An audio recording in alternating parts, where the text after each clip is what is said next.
So I'm going to start by reading one, or is it two verses in Joel 2 that you all know, where the promise of the Holy Spirit is laid out. And it's talking about the last days.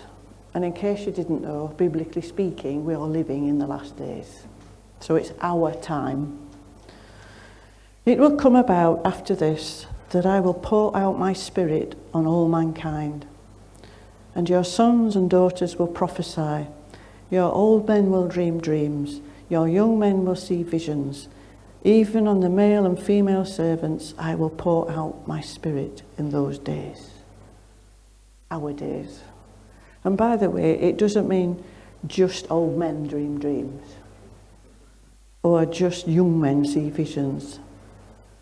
It's talking about all of us, really. It's trying to catch up the fact that every age group and every part of society will dream dreams, will have visions, will prophesy, will move in the Spirit in various ways. It's a kind of catch-all verse. So dreams. Yes, Daniel is very intriguing, isn't it? That's not my notes, that's my page keeper. If you go online, you can find all these intriguing things about dreams that many people come up with that I kind of consider it's all a load of trash. And people have made stacks by writing books about how you can interpret your dreams. Please don't go there. You only need to be in relationship with God, and that's enough. As far as I'm concerned, there are three main types of dreams. And the first type of dream comes out of the fact that, well, you know, last night we had quite a lot of pizza. Or that wine was really good, wasn't it? Or maybe you're having a season of having to have some pretty potent medicines. You know, you've been ill and you're having this potent medicine.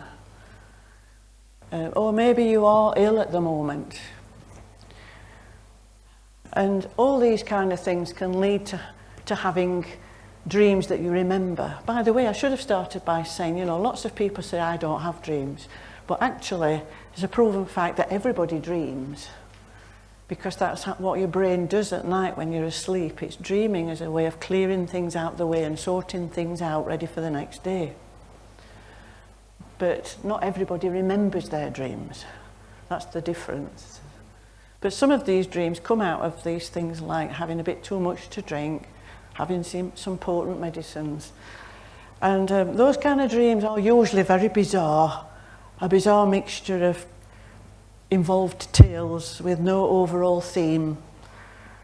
And we just have to recognise that it's come from the fact that I'm really ill at the moment. So all this kind of weird story that went on in my head last night is my brain trying to cope with getting me better. We can just ignore those kinds of dreams. So I'm not going to say a lot more about it. But then there are what I'm calling two more sorts of dreams. So the second sort of dream is what I call a psychological dream. Now I'll try and explain this to you. A psychological dream is a dream that results from where I'm at the moment and what's going on in my life at this point in time. And these kind of dreams, you know, maybe I've been anxious about something, maybe I've made that really important job application and I'm waiting for some kind of reply and I'm having dreams about it. These are, again, it's your brain trying to make sense of life as it is at the moment. And sometimes in your subconscious you don't realise how stressed you are about this job application or this thing that's happening in life, but in your dreams it's coming up. So these dreams are indicators of what's going on in me subconsciously. They're about my hopes, my dreams, my fears, my difficulties, my stresses. And although these dreams are not what I call God dreams or prophetic dreams, spiritual dreams, whatever you want to call it, they're not those kind of dreams. Nevertheless, we can still benefit from these dreams if we learn to recognize them when they come. It's in these kind of dreams that actually we can be most opened up to the work of the enemy, in that we can dream, say, from a deep-seated fear and then feel distress in the dream and then wake up feeling that distress and sort of under something without doing anything about it. And that's because the dream has highlighted something that's already been reawakened in me, an area of battleground in my life maybe. And sometimes we're so much more ready to listen to the lies of the enemy that we immediately think, oh, you know, I'm in a bad place, the enemy's having a go at me. We've felt distress in the dream, waking up feeling that distress. And so I immediately take hold of that distress and the stuff I felt in the dream instead of resisting it. And this is what sometimes can happen. People say to me, well, you know, I felt as if the enemy spoke to me in the dream. And I've been under that ever since. And I think, no.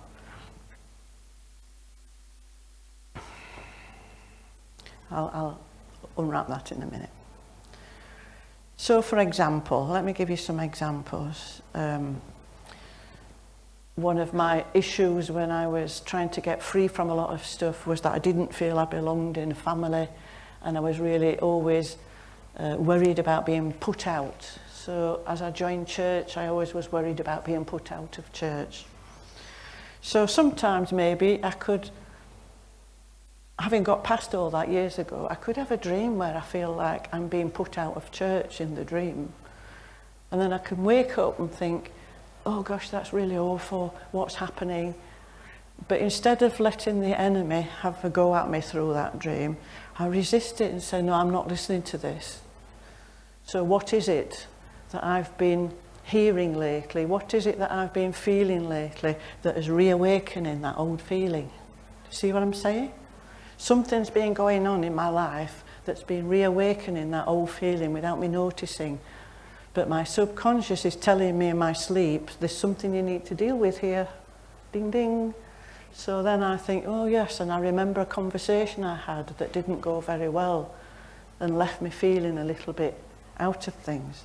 And so then I pray about that and I deal with that and it's gone.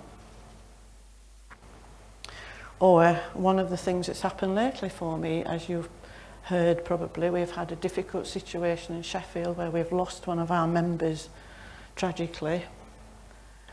And the trauma of that has hit the church in different ways. And one of the ways it kind of hit me was after a week or two I began to have dreams about losing my daughter. My daughter is a similar age to the man that we lost. I started having dreams about her being in an accident in her car, or she went on holiday on the plane, which is going to happen soon, and the plane crashed, and all these things. I started having dreams.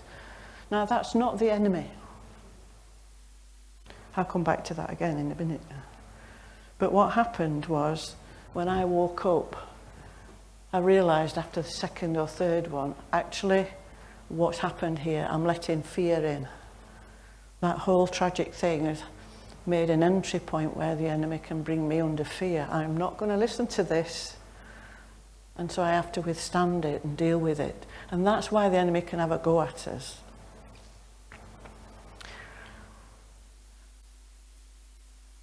So sometimes in these kind of dreams, we can hear God through it, because I dealt with something that needed dealing with there.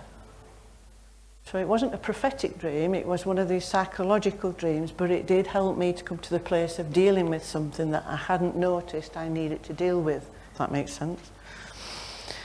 So another example is, once, a few years ago, I was in a situation where someone was in a really bad place, someone very close to me was in a really bad place, and they weren't going to church and anything. And I was trying everything to try and help them and get them to come back and get them to see where they were. I tried everything. I tried quiet chats, I tried counselling, I tried reasoning, I tried arguing, I tried praying. And it was just something I was carrying all the time, desperately praying about. And then one night I had a dream, about a year on. And in this dream, I was trying to drive a car, which is funny because I don't drive. And then you know how you're setting off from a start-up and you press down the accelerator to get in the next gear. I put my foot on the accelerator in the dream and the car wouldn't go any faster than that start-up phase. And so in the dream, I'm getting frustrated and I'm pressing my foot down on the accelerator really hard, and why won't this car go? Why won't this car go? And although I was asleep, I was literally pushing my foot against the end of the bed in my dream, trying to get the car going. And then eventually I woke up with a very painful foot. But all of a sudden, in the middle of that frustration, I realised what the dream was saying to me. And I heard God say to me, it was in regard to this person that I'd been trying to help. I heard God say to me, I can't do anything while ever you're trying to drive the situation. If you take your foot off the pedal and stop trying to control this, maybe I can do something. And I just repented, and I prayed, and I thought, yeah, okay, God, I'm letting go.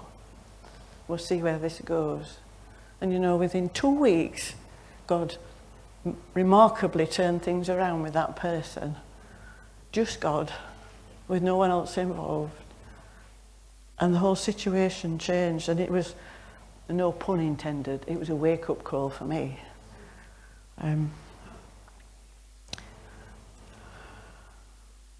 So these kind of psychological dreams can actually speak to us if we listen to what they're saying to us. And they can prove useful to us one way or another, whether we bring them to God, when we bring them to God. Now, personally, when I said the devil doesn't speak to us in dreams, I don't believe that spirit-filled believers actively walking in his righteousness, I don't believe that the enemy gives us dreams or speaks to us in dreams. Remember, God in us is greater than he that is in the world. He has angels encamped all around us, protecting us. If you read the Bible, that's what it says. You might not see them, you might not feel them, but they are. And remember that God never slumbers or sleeps and will not allow us to be wrongly spoken into when we are not consciously able to resist. I believe God speaks to me in my dreams, but I don't believe the enemy speaks to me in my dreams. So I want you to kill that one. The only way the enemy gets in is in the way I've just described. So what you need to do, if that's been happening to you, is learn what the dream is telling you about what's happening in your life and deal with the thing that is coming up in your dreams. Even get someone to help you deal with that thing that's coming up in your dreams, if that's what's happening. These psychological dreams can bring those openings for the enemy. It can reawaken old traumas, old battlegrounds. But how we deal with them is what brings us to a better place. When we trust in God, whether we are awake or asleep, he's the one who guides, directs us and keeps us. So, you know, I hear people who are awake. It's not even about dreams, and they say, how can I trust that this is God speaking to me and not the devil? He's the one who directs us, God himself. We need to put far less faith in the devil to speak to us and much more faith in God to speak to us. So I hope that's helpful. But obviously what we really want to talk about The third kind of category is spiritual dreams, prophetic dreams, God dreams, whatever you want to call them. The kind of dreams that we're reading about in Daniel. The dreams here are a message or a revelation from God in some way. And there are many examples of those as you are hearing as you go through the book of Daniel. But it's not just in Daniel, it's in the story of Joseph, or even in the story of Paul, when he dreamed and had a vision of a man from Macedonia.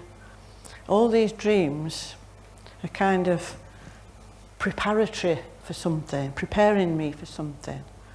Or they're informing me in some way, or they're a warning in some way, or they may be details of something about what could come. They're God giving us a message in some way. In them all would be the ultimate message of putting our hope in God. That would be the thread through all of them. And that's the thread through all of Daniel's visions and dreams. Put the hope in God. Put your hope in the Ancient of Days. So one example would be Joseph in the New Testament, having had a dream warning him to move on. Matthew 2 verse 13. It says, an angel of the Lord appeared to Joseph in a dream and said to him, get up, take the child and his mother and escape to Egypt. Stay there until I tell you, for Herod is going to search for the child to kill him.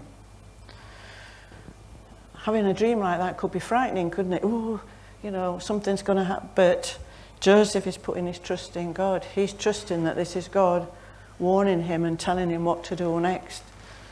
So he follows the instructions and escapes to Egypt. He's putting his hope in God, who had spoken to him in this dream.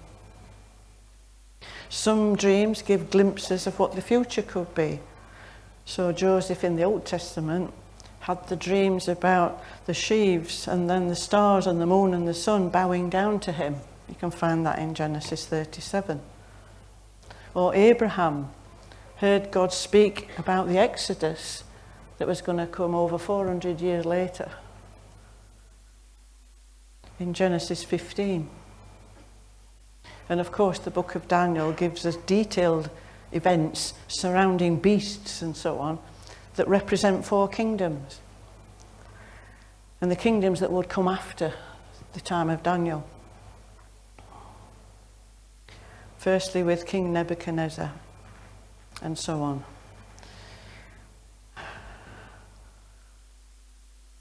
We can note here though, when we think about Daniel and Nebuchadnezzar, that interestingly God gives dreams to non-Christians as well as Christians. Oh, she said, you sure that's in the Bible? Well, King Nebuchadnezzar had that dream about the statue, and he was trying to get somebody to interpret it for him. When Daniel comes along, as you know, you've been through this, and interprets the dream as the kingdoms that will come after Nebuchadnezzar, and try to be like something that really takes power in the world, but eventually a stone cut without hands comes and topples the whole lot, because that's God's kingdom coming. And Nebuchadnezzar had that dream, the non-Christian. Or what about Genesis chapter 20, verses 3 to 8? King Abimelech, Abraham and Sarah had gone to seek out some kind of help and so on from King Abimelech, and Abraham thinks, I better say that Sarah is my sister. But King Abimelech thought, oh, Sarah looks very nice, I'll take her as my wife. And then he has a dream where God speaks to him in a dream, the non-Christian, or the non-person from the kingdom of God at that time. And interestingly, also about that dream, is God showed showed him the fact that Sarah was Abraham's wife. And then, not only that, in the dream, Abimelech protests his innocence. Well, I didn't know that. And then, still in the dream, God then shows Abimelech what to do about it all in the dream. So this non-Christian person is having an interaction with God in the dream. And we can read about that happening in other places in the Bible. The one I referred to where Abraham is being told about the Exodus, he's having interactions with God in the dream.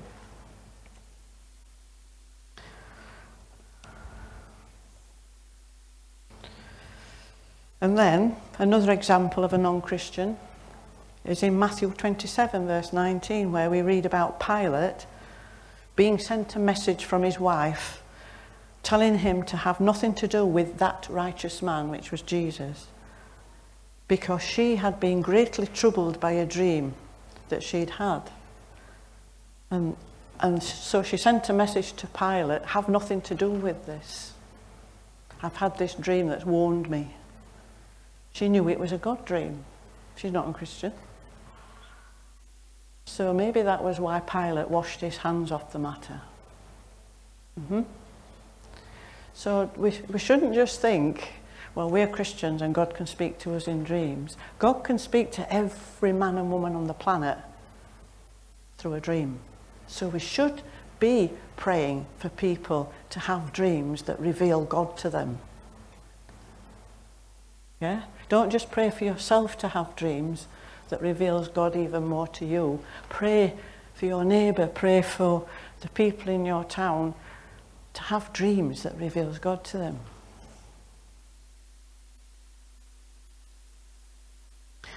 Some dreams will speak of something that then commands our actions in some way, such as the one I cited about Joseph being warned to take Mary and Jesus away into Egypt.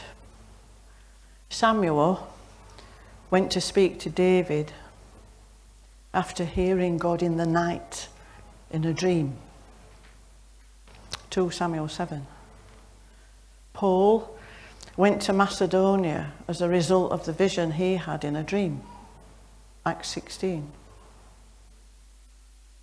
So everywhere in the Bible we can see instances of God speaking to people through a dream and telling them what to do next or what's coming next and so on.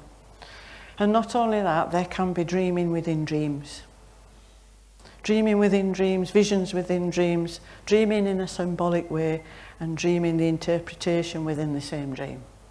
So I've had dreams where I've dreamed a dream and I'm still in the dream asking God, what does that mean? And then I get in the interpretation. And I'm still in the same dream.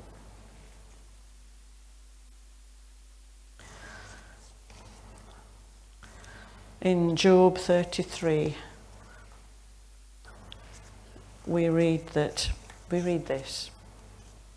In a dream, in a vision of the night, when sound sleep falls on men while they slumber in their beds, then God opens the ears of men and seals their instruction, that he may turn man aside from his conduct and keep men from pride. And then famously, the one I read out from Joel, I will pour out my spirit on all mankind, and your sons and daughters will prophesy.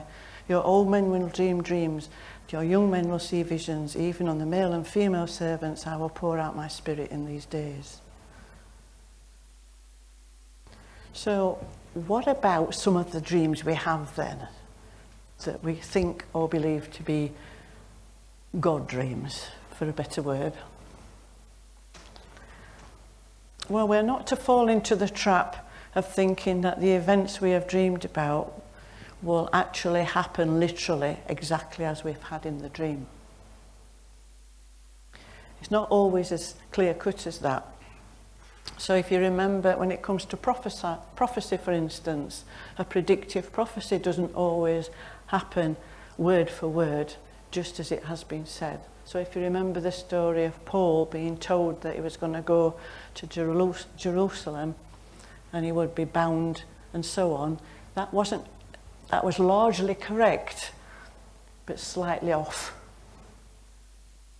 So we mustn't get caught up with every last sentence or every last image in the dream. If it is a dream that's prophetic or it's from God, it's something that could happen.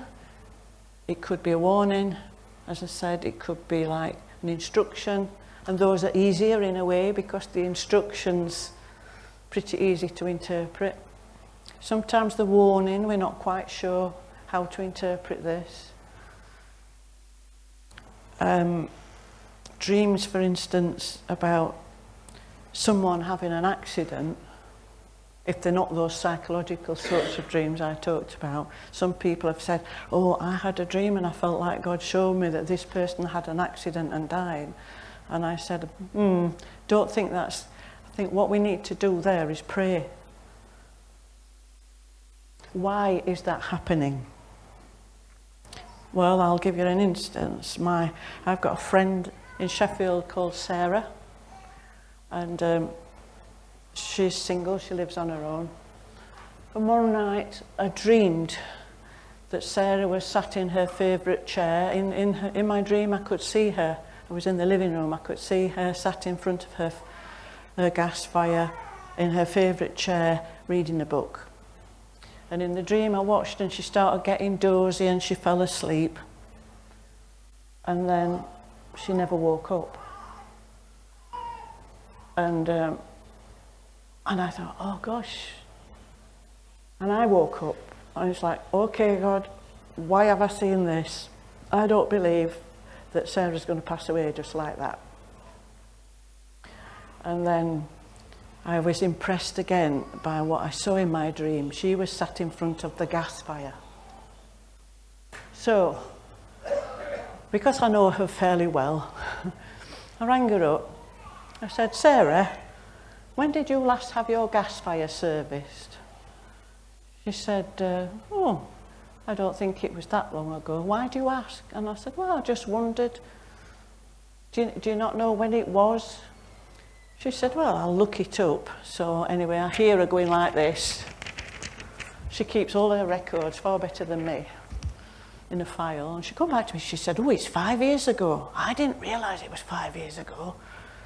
I said, Sarah, I think you should get your gas fire checked. I said, I had a dream about you last night and I didn't like it. So I said, have your gas fire checked. So she said, well, if you've had a dream, I'll have my gas fire checked. Anyway, the gas man came and the fire itself was fine, but behind the fire a whole load of debris had built up and there was absolutely no room for the flue to work properly. And the gas man said to her, I'm surprised you're still here. She would not have had that done if it were not for that dream. So don't take every dream that seems frightening literally, but look at it and say, well, what is this telling me? There must be something here akin to the gas fire that is being highlighted. And if God is doing something like giving us something in a dream and we don't know, don't panic, because if God's communicating with us, he just keeps going until we've got the message. In the early days, I used to worry about not understanding it straight away, and then I found that God just gives me the same dream until I've got the message. So when we were buying the Jubilee Centre years ago in Sheffield, it wasn't something most of us that went to see it was thinking we should do. Most of us felt that it was something we shouldn't do. And a party of us went to see it, and 2 weeks before I went to see it, I had a dream. And the dream was that I was stood in the building on a Star of David on a semicircular platform with the Star of David on it, and I was saying, buy it for yourselves, you have right of redemption, which is a line from Jeremiah. And I thought, what does that mean? I've never been in a synagogue before that, so I didn't know about Stars of David on the floor and all that. So anyway, I prayed about it, couldn't come to any conclusion, but then I had the same dream the night after. And I had the same dream the night after that. For 2 weeks I had the same dream, and it was driving me crazy. And we got to the day when we went to see it, and as we went in the building, I suddenly knew that at the end of the main hall there would be a Star of David on a semicircular platform. And I went and looked, and there was, and I stood on it, and all I could say was, buy it for yourselves, you have the right of redemption. Because it became clear that God was changing what we all thought to what he was saying, which was, buy it. So don't worry about not understanding at first, pray about it, and it will come. The other thing with dreams like this is mostly they are not literal, mostly they are symbolic. So if you read some of those dreams in Daniel, clearly they are symbolic. So a beast is not going to come and rule, but the beast is symbolic of a kingdom. Or in the dreams to do with Joseph, clearly the sun, the actual sun and the actual moon are not going to bow down to him. It was symbolic of his family. So most things are symbolic, and this is where some of these experts in interpreting dreams try and say, well, you know, a purple car means this, and this means that, and this means that. Actually, you will find that the symbolism in your dreams is born out of stuff that is common to you. So Roger is much more likely to have dreams about sailing boats than I am. Yeah? So he could have a dream that God has given him, and it could be symbolised by a sailing boat caught in the wind. That's not going to happen to me, I don't think. But I could have a dream about the flowers in the garden, which is much more common to me. So don't start trying to make a symbol out of what everybody says this and that represents. Learn what is common to you. I'm going to have to hurry up with this one, aren't I? But occasionally there are literal dreams. And as I said, literal dreams might get a few details wrong. So again, on one occasion, I had a dream about a couple in our church they'd planned a Christmas wedding. They'd been engaged for a while. They got a Christmas wedding planned. And then it gets to early summer, and I had a dream that this couple was suddenly taking the whole church by surprise and getting married within the month from my dream. And because we'd all suddenly surprised, we were all running round trying to decide how we could help them. So people who can do catering were suddenly running around trying to set up a meal, and this person was trying to set that up, and Stuart was going to be the wedding car driver, and I made the bouquets for the wedding party, and it all seemed a bit like rushed and hurried. But in the cold light of day, you think, well, they're not getting married while Christmas. Everybody's got plenty of time to prepare. And it was the day before I went down to the Brighton conference, and Arnold and Mary were giving me a lift, and Arnold said to me, have you been dreaming any dreams lately? And I said, that's strange, you should ask that, because, and I told him about it. And then while he was at the conference, he was asked by a guy in India if there was a couple that could come out and do two things to help them for some months. One was kids' work and one was music and worship. And Arnold immediately thought of this couple who could both of those things. The only problem was they weren't married. So guess what happened?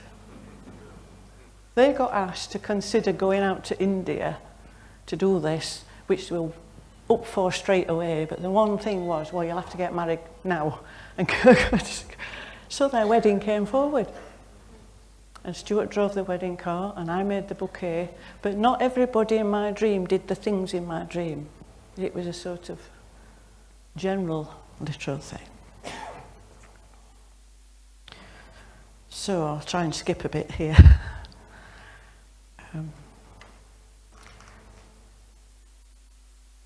Yeah, I'll skip that bit. So getting back to Daniel. Daniel interprets Nebuchadnezzar's dream in chapter 2, foretelling what was going to come. All the kingdoms that were going to arise one after the other to try and overthrow what God was doing. And then in chapter 7 and 8 and so on, we read more, which is really kind of an extrapolation of the same thing, a widening out of what it interpreted in Nebuchadnezzar's dream, but basically saying all these kingdoms are going to come, and some of that's already been fulfilled, some is yet to be fulfilled. It's one of these telescopic kind of prophetic things where it happens, but it happens in a bigger way at a later date. But he's seeing the kingdom of God rising above all that. He sees Jesus as being God's redemptive answer. So in chapter 7, verse 13, we read, I kept looking in the night visions, the dreams, and behold, the clouds of heaven opened, and one like the Son of Man was coming, and he came to the Ancient of Days and was presented before him. And to him was given dominion, glory, and a kingdom, that all peoples, nations, and men of every language might serve him. His dominion is an everlasting dominion which will not pass away, and his kingdom is one which will not be destroyed. The stone cut without hands that he'd seen in chapter 2. So he was seeing God's kingdom coming that will never be destroyed but will endure forever. So we can be encouraged that Daniel saw all that. We're not to be frightened by what he saw. We're to be encouraged by what he saw. He brings hope to us of God's kingdom yet to come. This is the hope for God's people. And we can stand firm in our faith because God has been revealed. Constantly through the Bible we're told about the Ancient of Days and Jesus on the throne, and this is what we put our hope in. So I firmly believe that God only ever speaks to us through dreams to confirm us in our hope for the future. So even the things like what happened with Sarah, it's giving others that hope for the future as well, and for her it was literally giving her a hope for the future. If God were to warn of something in a dream, I would expect him to show me what to do with the dream to bring hope for people when those events take place. And he has given me some things sometimes about the future, and he therefore has given me something to say to God's people that brings hope in that moment. I believe that hope is to be found in the knowledge of God and in him providing the solution. Dreams, visions, prophecies all have the end result of establishing us in our faith and highlight God as the one who we can always put our trust in, giving us a hope for a better kingdom yet to come, just as Daniel saw. Dreams from God will never be fear-inducing or negative. They will never rob us of our hope and faith, but will always speak of hope. Because God doesn't bring us into fear. That's the work of the enemy. So everything I know about God and prophetic dreams and visions tells me that God doesn't bring us into fear, but wants to bring more and more hope to us and wants to build more into us of his kingdom. Dreams for us now anyway. They're not the inerrant word of God. So we should test them. But we should use them. And use them in a way where we're obeying God, like Joseph did. But having tested them and not letting our lives be ruled by them and not being brought into fear by them. If you're brought into fear by a dream, you can know that that's not God.